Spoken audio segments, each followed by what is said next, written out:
We have a 30-day free trial set up just for you, just for those people that are struggling. Even if you ain't struggling, you ain't got to struggle. I'm coming. Okay, let me stop playing. I'll see you soon. Well, we got other videos to watch because I think it's important for us to bring in other elements as well. As you can tell, I'm still passionate about mine just because I'm so raw in the middle of it. And I think that sometimes, we have to hear that. So let's check out this video and get back into the conversation. Here are 50 white guys. Here are 50 black guys. Here's how many white guys can expect to go to prison in their lifetime. The chances amount to 1 out of 17. Now here's how many black guys can expect the same thing. The chances are 1 out of 3. There's racial bias at every level of the criminal justice system. When blacks and whites commit the same kind of crimes, blacks are more likely to be arrested. Once arrested, they're more likely to be convicted. Once convicted, they're more likely to serve longer sentences. Look at the numbers in America's so-called war on drugs. About 14% of American drug users are black, as are about a quarter of drug sellers. Yet blacks are 34% of the people arrested for drug crimes.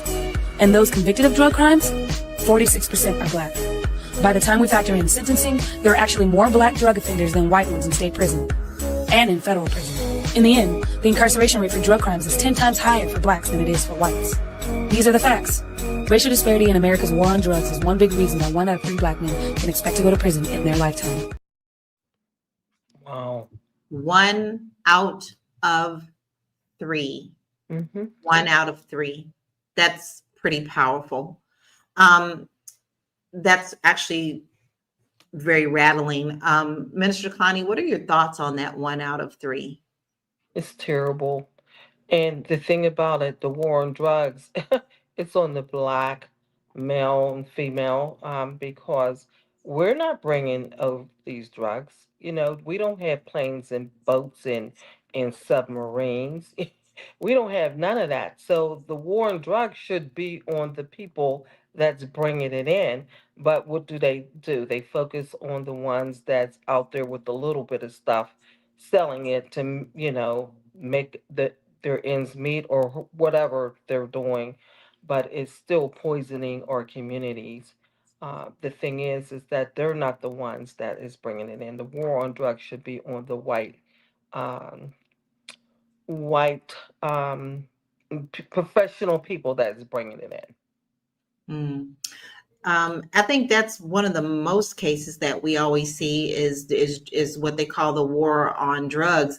But Mary, what are some signs that a client might encounter for unequal treatment? Like what are some signs that show that they're going to have unequal treatment outside of this? What do you mean signs? Are there any signs that you can within our community that you already know that you're going to be fighting an uphill battle with?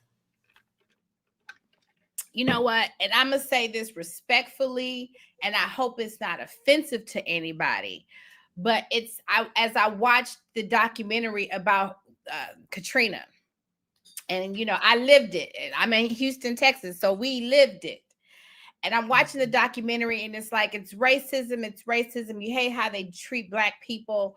But then I told my sister, but it really was more about classism. Classism.